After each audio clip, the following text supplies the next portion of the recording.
Val Covington barreled into the office, briefcase swinging. "Sorry I'm behind schedule, Kendra. The judge was in a chatty mood. Has the FedEx package from Houston arrived?" Kendra Brooks glanced up from her computer monitor. A paralegal and Val's assistant when one was needed, she was tall and athletic, with a sense of style that made her look like an international supermodel. "Yes, the documents are on your credenza, since your desk would disappear under the pile. But you can slow down a little, Val.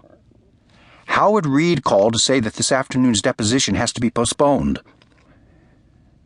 "The honorable opposing counsel loves his golf and probably decided it was too nice a day to waste inside," Val said dryly. "Still, I can use the time to get caught up." "You will never be caught up. Being constantly behind is a fact of life at Krauss, Resnick, and Murphy." Kendra Brooks returned to her computer, dark fingers moving faster than seemed quite humanly possible. "You are so comforting." With a more moderate pace, Val opened the door that connected their two offices. After taking off her tailored suit jacket and hanging it in the closet, she dropped into her chair and checked her voicemail. 11 messages, 3 of them urgent. After dealing with those, she did a fast triage on her email, shooting off quick responses to some, forwarding others, printing out a couple more. Kendra buzzed through on the intercom. "Boss, Bill Costain wants to see you tomorrow at 9 a.m. Is that okay?" Val checked her calendar. She had planned to use the time to work on a brief, but Bill's manufacturing company was her biggest client, and he was nice as well. She could draft the brief this evening. "Fine. Ask him if he prefers his place or mine." Kendra chuckled. "That'll make his day." "Will do." Val was returning to her email when the direct line telephone rang. Since only a few friends and top clients had the number, she picked up immediately. "Hello?" "Don't tell me. You're multitasking again. You have that sound in your voice." The comment was followed by a famously husky chuckle. "Rainey, how are you doing?"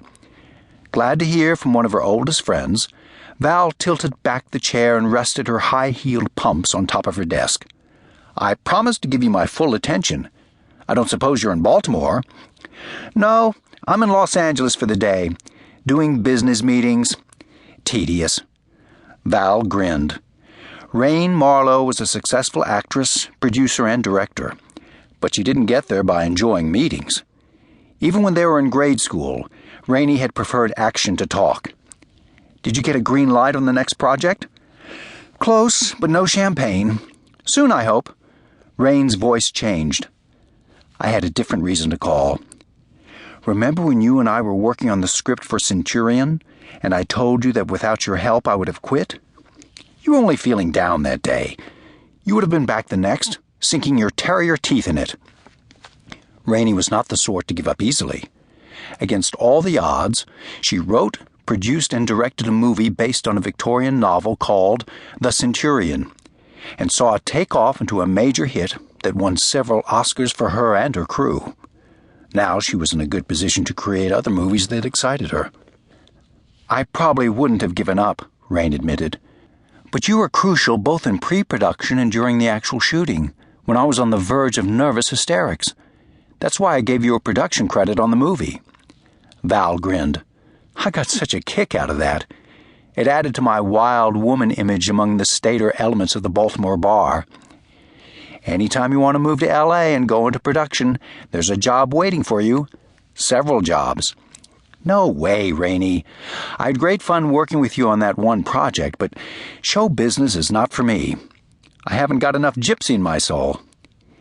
"Do you remember me saying I'd give you a profit point?" Val thought back. "Vaguely, but I figured you were just suffering sugar shock from an overdose of hot fudge sundaes. Everyone knows that profit points don't mean anything. Hollywood accountants are famous for making sure that movies never make any profit, even when they're a wild success." "Accountants do not play games on my movies." Even with no special effects, Centurion was a solid success all over the world and in the secondary markets. Your percentage point is worth well over $1 million and climbing.